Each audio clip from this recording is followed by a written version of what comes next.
Hi, this is Dan Aykroyd. He's progressive. He's beautiful. He's thoughtful. He's intelligent. He's powerful. He's positive. He is Stephen Cuoco on Power 98.5 Satellite Radio. Empowering listeners from the US to the UK. Live on air with Stephen Cuoco.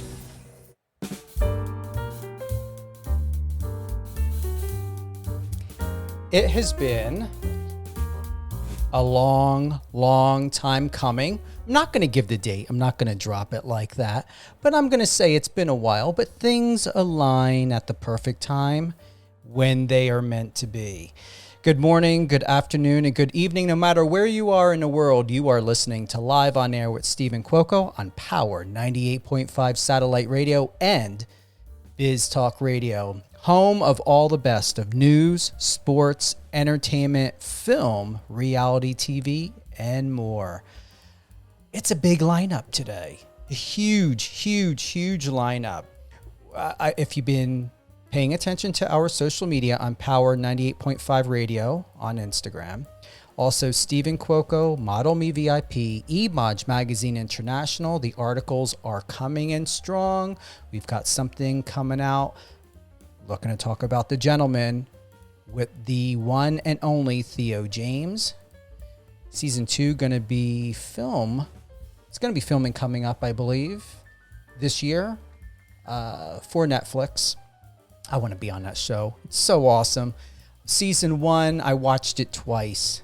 It was that good. Once again, if you're listening or tuning in, or not, we want to make sure you are. You can download the Power 98.5 iOS or Android app. You can tune in on Alexa. Live on Air is also available on Biz Talk Radio. That's biztalkradio.com. And it airs weekdays at 8 a.m., 12 p.m., and 5 p.m. Eastern. Saturdays at 10 a.m. Eastern and Sundays at 9 p.m. Eastern. We're going to get right to it. I've got this great guy. Scott Hamm, he's an acclaimed American actor and award-winning producer hailing from the vibrant entertainment hub of Southern California. Born in Washington, D.C., my East Coast guy by heart, Scott's journey into the world of cinema has been marked by an unwavering passion for storytelling and a commitment to the craft. He's also recently produced and starred in a highly anticipated film, Final Wager, alongside veteran actors Michael Madsen and Tom Arnold. Scott, welcome to Live on Air with Stephen Cuoco. Stephen, how are you? What a great introduction, and thank you so much for having me. I'm excited to be here. You're welcome. You deserve it. I know we've been wanting to get to this for a while. However, I don't know about you, but it's feeling really good, and I want to thank you for that opportunity of letting me be able to watch your film at home. I enjoyed it very much. Where do you want to start? Because you've got a lot going on, a lot of projects we can talk about. Where should we begin? Yeah, that's amazing. I'm glad you liked the film. I'm glad you checked it out. And yeah, so you said it perfectly in the intro, man. Sometimes things just work out the way they're supposed to. I think I'm in a great place right now and things are good. And yeah, you're full of positivity and energy. I love that. So I think we're talking at the exact right time that we were supposed to talk. Yeah, where do we want to start? We might as well start right there. Then let's start with the movie that's currently out on Amazon Prime right now called Final Wager, that you so eloquently introduced, starring myself and Michael Madsen with a nice supporting role from Tom Arnold. We also have a boy band legend in there, Trevor Pennock from the group O-Town is pretty much making his big screen debut with that, and he is tremendous in the film. I'm impressed that Michael is still going after decades of projects. How did you get to work with him? How did that come to be?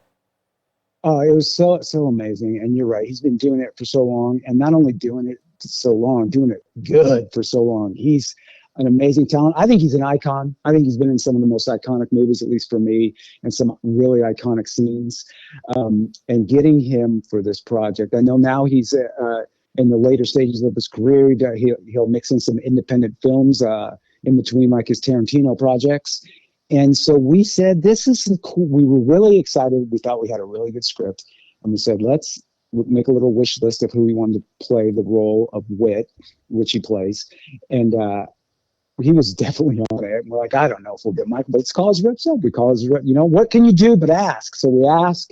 They ask to see the script. You send the script. They like the script. And they say, this is when he's available. Can you make this happen? And this is, how long you can have him. And this is how much it costs. And he's willing to do it. And, he looked at your guys' stuff. He likes your last movie. We had a previous movie with Tobin Bell called Rebroken. So that always helps that we worked with some other, good sized names in the business, and he was generous enough to come be a part of our movie. And yeah, I was just like you when we got the call and they said, Michael will do it if you can do these days. Yes, let's do. You try and act very calm and like you're a peer and be like, yes, that's great. All right, we'll love to have Michael. But then you hang it up and I'm high-fiving the other producers and the writer, and we go, oh shit, we got Michael Madsen in our movie. We're so excited. So that's really how it came about. That simple. It was just like, let's take a shot. The worst that can happen is no, and you move on down the list and your wish list. And he said yes, and we couldn't be happier. And it turned out great. His performance is fantastic. He never loses that strength. It comes through and through, even in yours. I would say and this is all honesty, not kissing any butt or anything. With Final Wager, I felt it was one of his better performances most recently than some of his most, recent to current, in the last couple of years. But go ahead.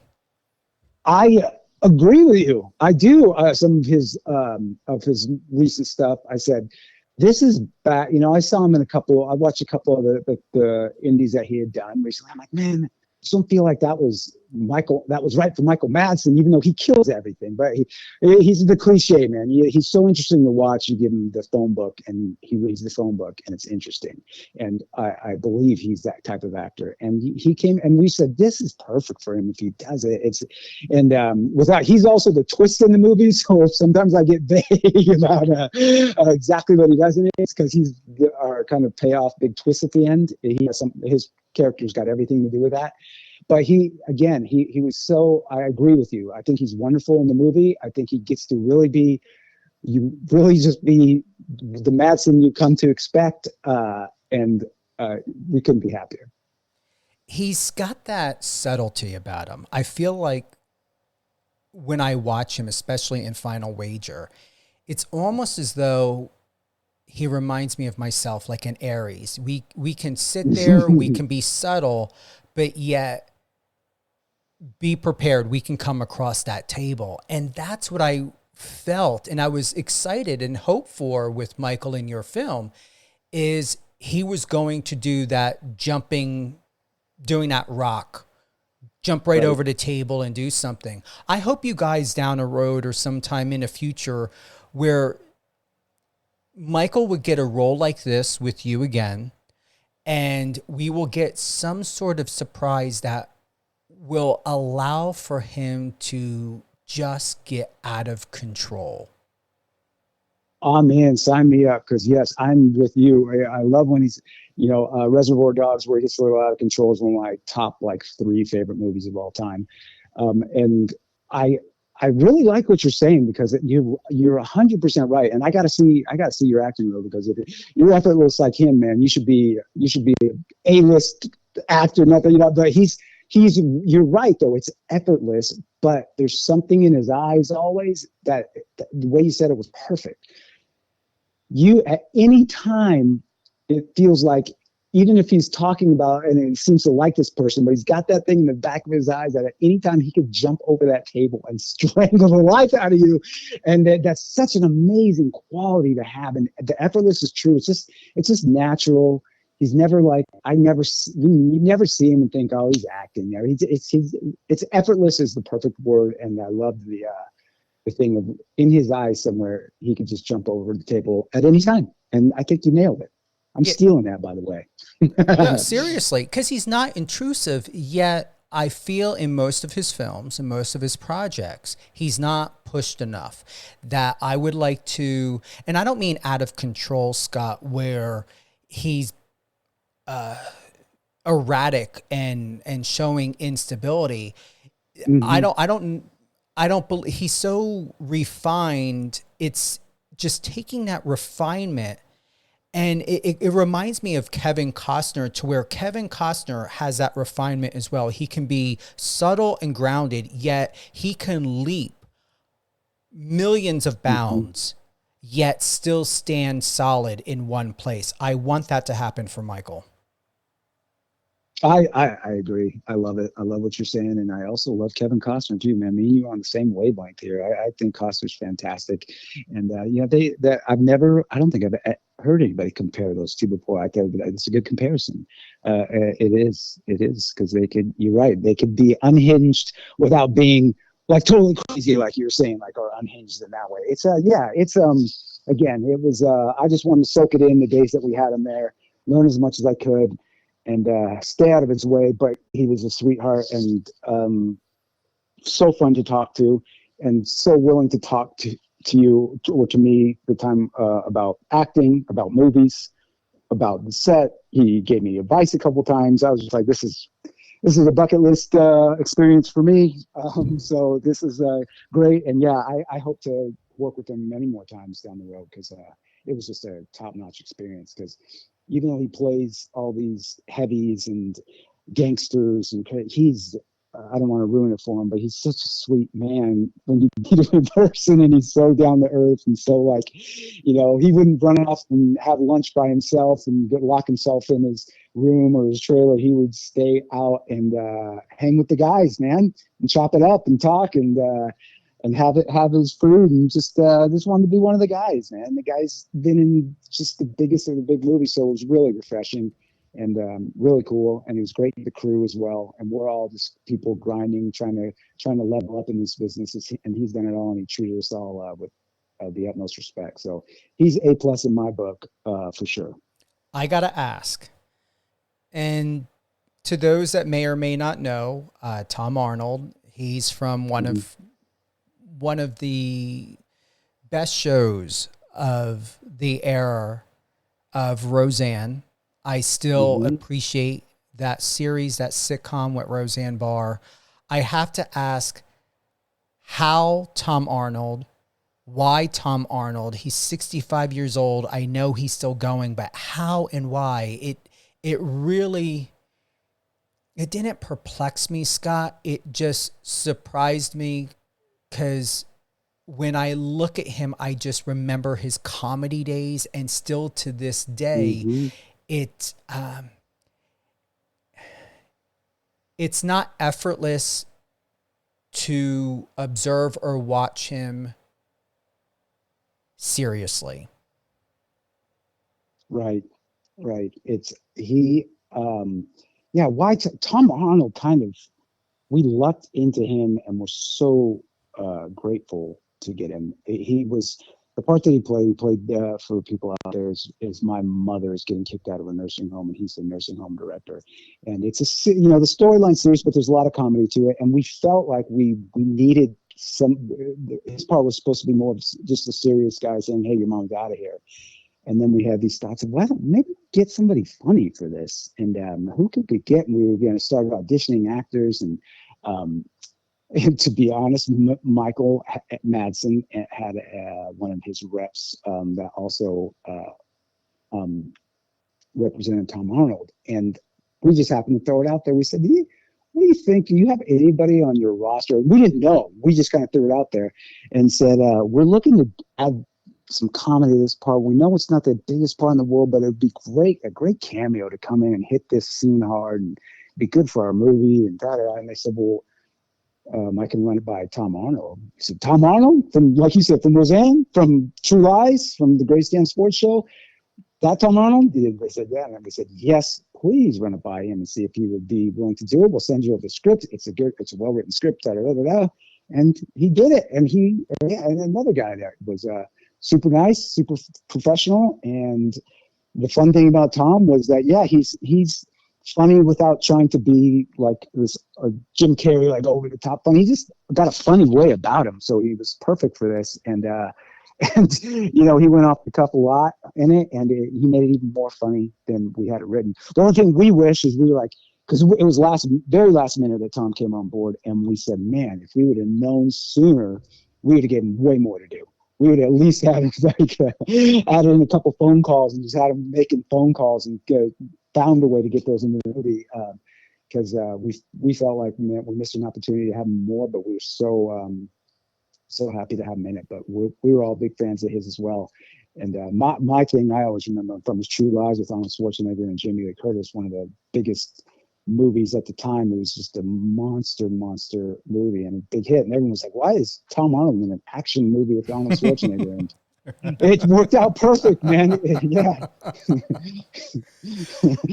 Well, you know, another thing that's surprising is he guest starred on The Bold and the Beautiful, and I'm like, what? Yes. Did you know that? I knew it because I did The Bold and the Beautiful like about a year ago. I think I did 2 episodes of Bold and the Beautiful, and someone tagged me in the post, or maybe he tagged Bold and the Beautiful, and it came up, and I saw it on Instagram. I said, I thought he was making a joke at first, and then I go, holy shit!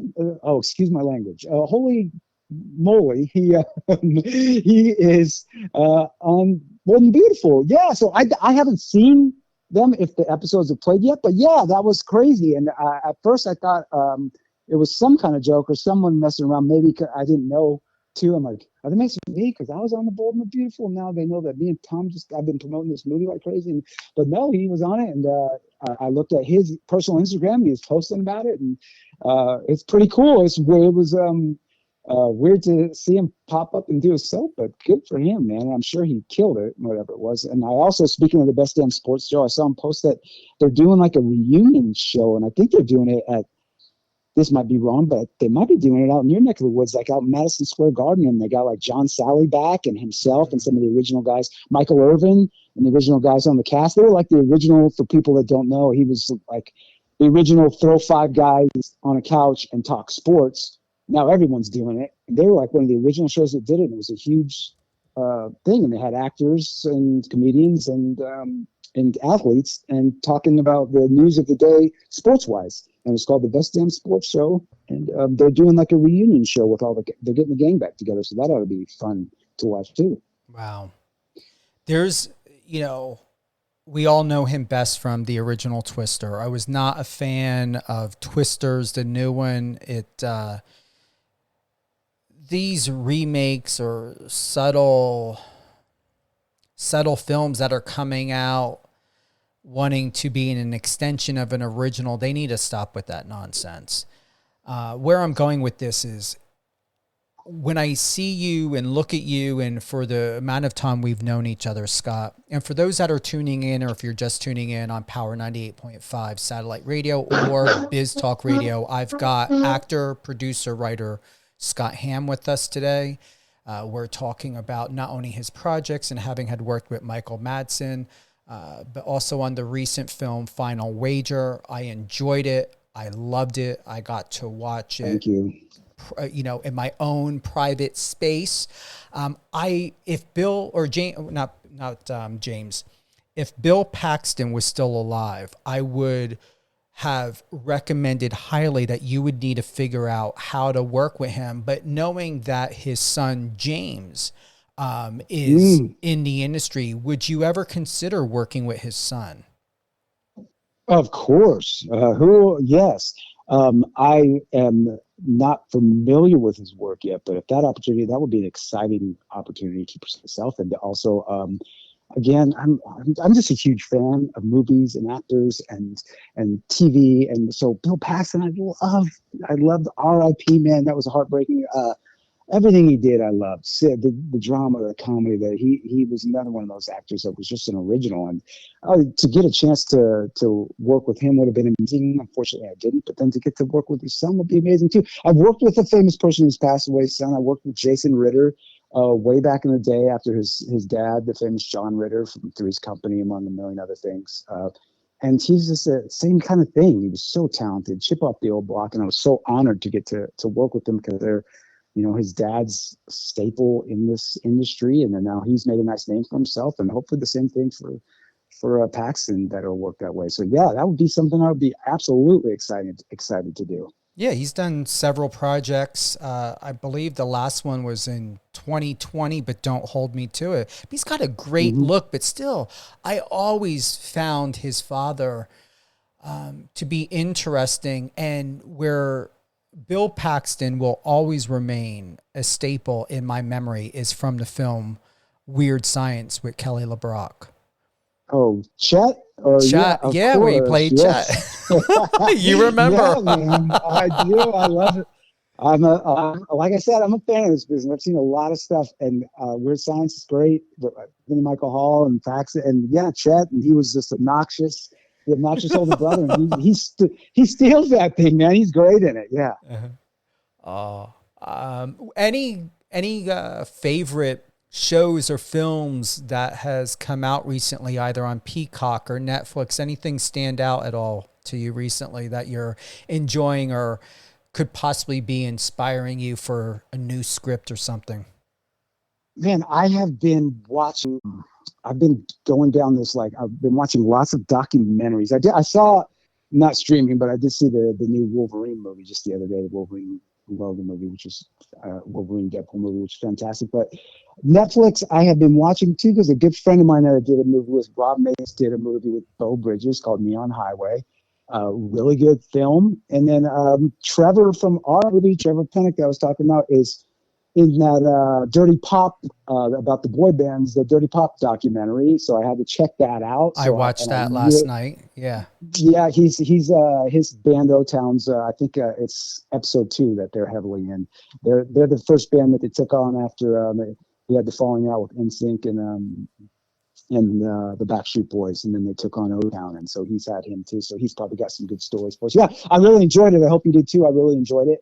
And then I'm trying to catch up on and watch this. I want to watch this final season of Cobra Kai too, because to support the team there. So yeah, it's those kind of things. I've been watching. I've been overwhelmed with friends and people I work with doing really cool stuff. So I try and watch everything they do and support it and get behind it. So that's kind of what I've been watching lately. I haven't watched, and you just kind of hit on it, I haven't watched it yet because I'm scared of it, is the new Beverly Hills Cop, because I'm scared I'm not going to like it. And I love the first 2 so much. They're like, Eddie Murphy's like one of my heroes. And I haven't heard anything bad about it, so I hope it's good. But I do need to see it. But that's like next on my list to watch that. So that's kind of what I've been watching. And the Olympics just ended, and I was watching the Olympics pretty hardcore as well. So that kind of took away from my streaming viewing. But those are really the things that I've watched recently. Yeah, I couldn't come to watching it. I was thinking about it yesterday. I was catching up on some shows. Emily in Paris, do not like this season. Another one I thought, wow, what did they do? The Umbrella Corporation, that show was another bust.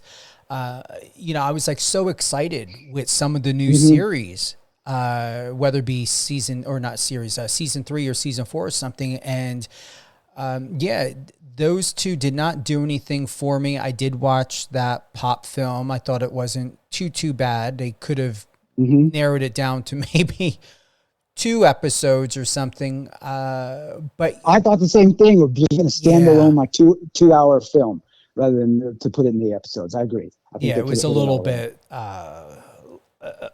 too drawn out. But the one and only show that stood out to me the most, and I honestly think it's better than what is it that I have it here, Owning Manhattan with Ryan Serhant from what is it?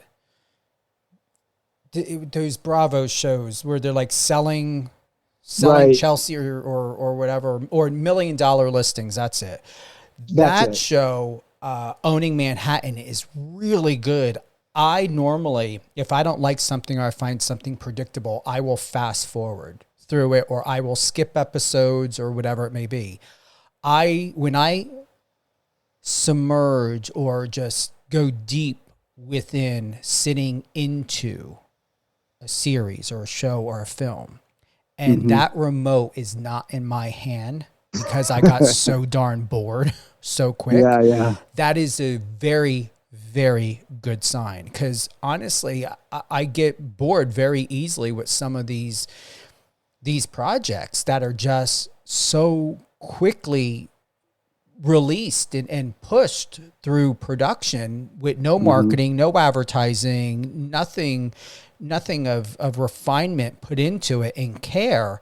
And that's why I haven't touched Beverly Hills Cop, because I'm strongly concerned it may be a fast push of a project, and if it wasn't for my respect for Jake Gyllenhaal, I would have completely dissed even the new Roadhouse, because I'm just not a fan of just these chronicles.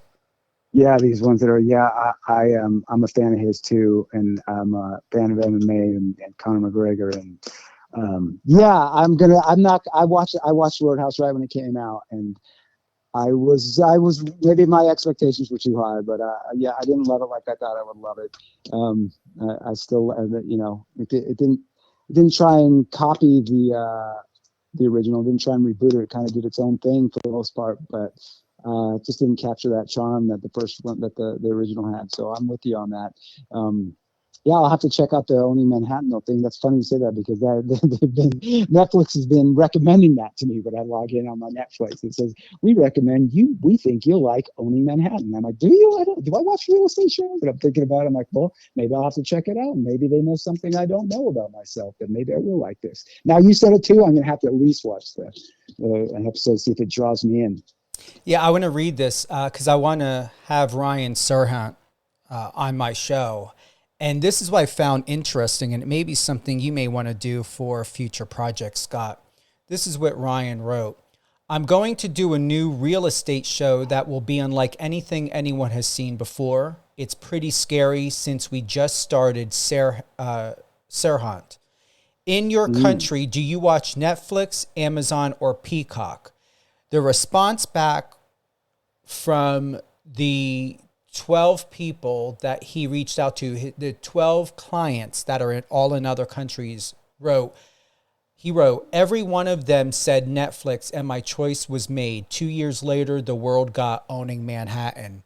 So it's quite interesting how Ryan reached out to 12 of his top clients that don't live in the U.S., wanting to know what networks between Netflix, Amazon, or Peacock do they watch, and they all pick Netflix. And it's really interesting because I'm aware that Peacock pays a lot better on a lot of their projects. They put a lot more in marketing and advertising than Netflix and Amazon has been doing. But yet it is so very important as to where your project, your film, your series, your docu-series is going to, because if people are expected or they're relied upon to having to pay a membership in order to see your project, that can be a little bit disheartening, because you're limited to a specific and only audience base and mass reach.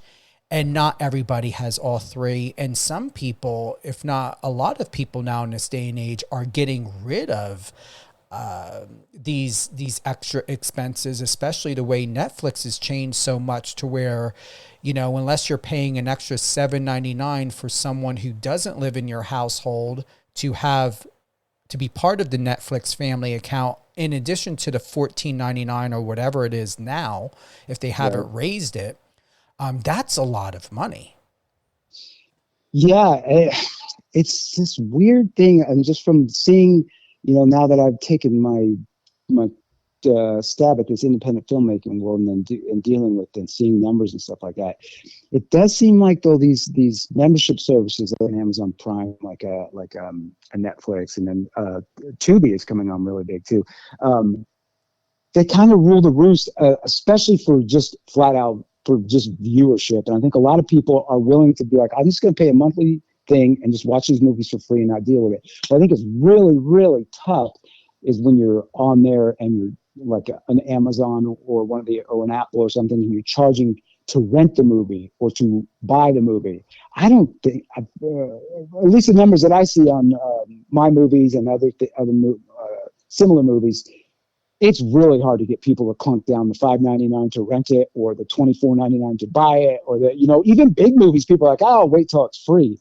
So these streaming services where you're just paying the monthly fee, but you get all that content, anything that they have for free, that's where you can get this huge amount of eyeballs. And you're right, Netflix, I love you, Netflix, and you're the best. But they don't pay a lot for as much to get their content as maybe some of the others do that load up with their content. But they just get the streams and they get the attention for your movie like nobody's business.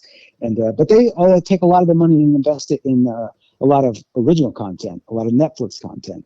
Give a boatload of money to Adam Sandler and have them make him 5 movies and Kevin Hart and stuff like that. So they obviously know what they're doing. But yeah, they're much harder for independent film and stuff like that because they just want to throw you up there. But they definitely get you the eyeballs, that's for sure. I don't know if you would know this or not, but I don't recall reading or hearing another film on Netflix blowing Bird Box out of the water. I mean, hands down, I think that's been the best film that's ever been shown on Netflix. And most likely, if not being the most popular. What are your thoughts? Wow, I don't know for sure, but you know what? Now you're gonna make me look it up when I get out of here and try and figure it out. I like Bird Box a lot. That's been their biggest original film, huh? That is crazy. I don't know. I can't lie. I don't know. I'd have to look it up. I never thought of who was their biggest earner. I know, this is just from box office and being on what was it, on Max and Prime and stuff, is that Dune just like killed everybody and everything, but they haven't even the new Dune Part 1 and Part 2. Netflix, maybe it was Bird Box. I'm trying to think. I know Adam Sandler, has had those murder mystery things on there, and those got a tremendous amount of views. So we got it right here. Maybe they didn't meet Bird Box. Bird Box remains number 4. Number 1 is Red Notice. Number 2 is Don't Look Up, and number 3 is The Adam Project. Yeah, well, look at Ryan Reynolds. He's got a movie in number 1 and number 3. Go figure. Red Notice. That makes a lot of sense. I mean, that's the star power. That's ridiculous. And it was a Netflix original. You got The Rock, you got Gal Gadot, and you got Ryan Reynolds. How could you lose? Well, I'm going to honestly say I'm kicking that one out because I thought that film was horrible, to be honest. I think Bird Box definitely blows that out of the water. I think it's only because of the people that were in there. If you didn't have Ryan, Gull, and The Rock, it would never. It would never. It's just a pretty straightforward heisty kind of film, fun movie. But you know what? The masses love it. I'm with you. I'd rather watch Bird Box, but the masses, they love it, man. They love just sitting back and watching the Fast and the Furious or John Wick or cool things like that and just being entertained. Okay, so that makes sense. That's number 1. Yeah, I forgot. Wow, none of the Sandler ones are in that top 4. I would have thought he'd at least have one of them in there because I know people love his movies. But well, there you go. There you go.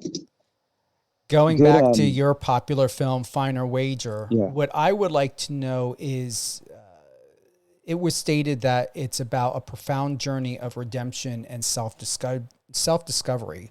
Why and how? What is it about the part of redemption and self-discovery? What makes it most iconic in that way? To me, because it's such this perplexed thing about like addiction. And addiction on something like gambling. Gambling's kind of one of those things, especially nowadays too, that yes, is it addiction? Yes, can it ruin lives as a compulsive gambler? But it's legal now, and people can just go on their phones, and people are playing fantasy football, and like not everybody that's doing gambling is a terrible person, or you don't have to go into a back alley and call a bookie anymore, or someone's breaking your knees if you don't pay because everything's through your thing. It's different. So it's just this weird thing because gambling has such a stigma to it. Because for people listening out there, it's about the movie's about a compulsive gambler that's in rehab, or the Gamblers Anonymous meetings, and his mom gets in a tremendous amount of trouble, and he needs to find a way to get $60,000 in a day on Christmas, of all days, when the world is shut down, to save her from getting evicted from her nursing home.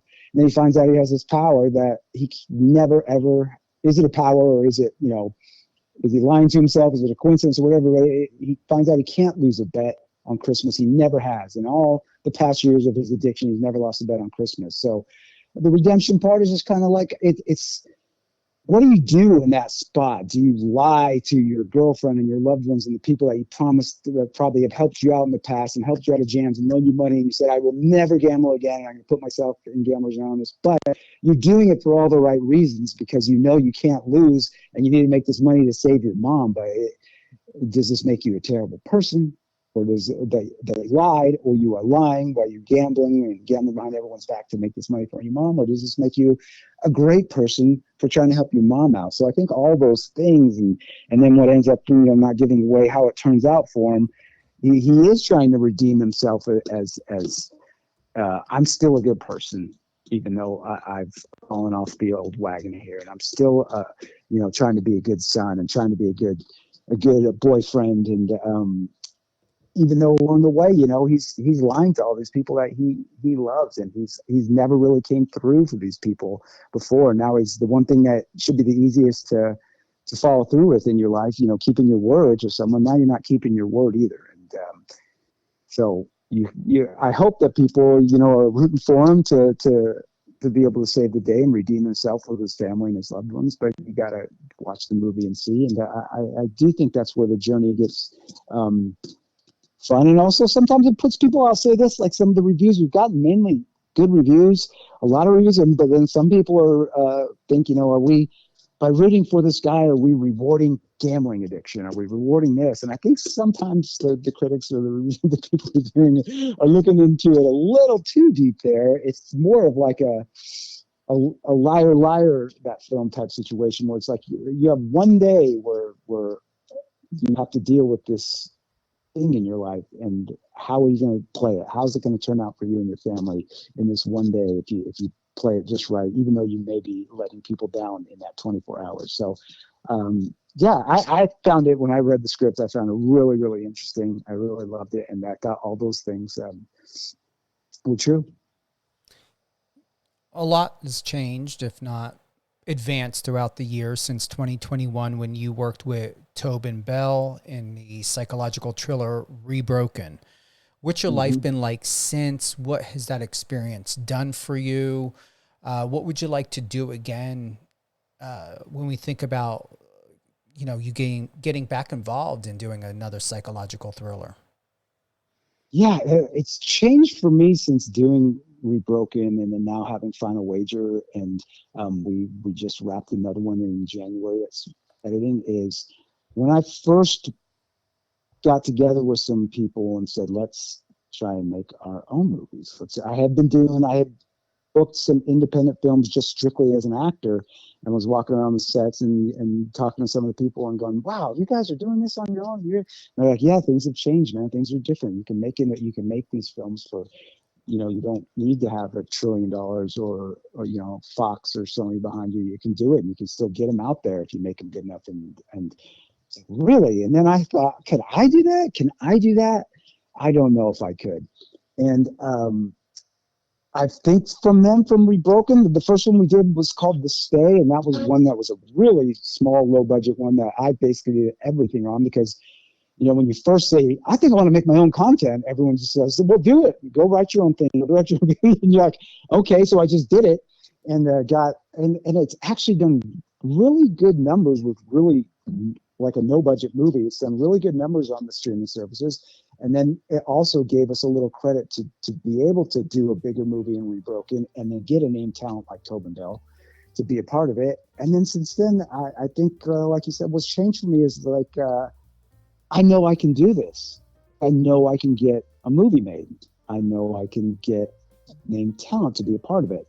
I know that I can, obviously I can play parts in these parts that I just like and want to play for myself, that I see and go, you know what, I would love to play this part in here if everyone's cool with it, or some, one of them was written where they said, Scott, we want you to play this part. And I'm like, so I can do this stuff now. I didn't think before. I thought I have to be a quadrillionaire and I have to have a studio behind me and I have to be able to get, top to bottom A-list talent in the movie, but you don't. You can do these things on your own. And I didn't even know if I could, because I'm not the biggest tech guy in the world either, but I'm learning. And I've learned that, shoot, I can get things done in this business if I put my mind to it. And that's where we are. So I'm excited. We're trying to make, my little team that I've assembled, we're trying to make one film a year was the goal when we started.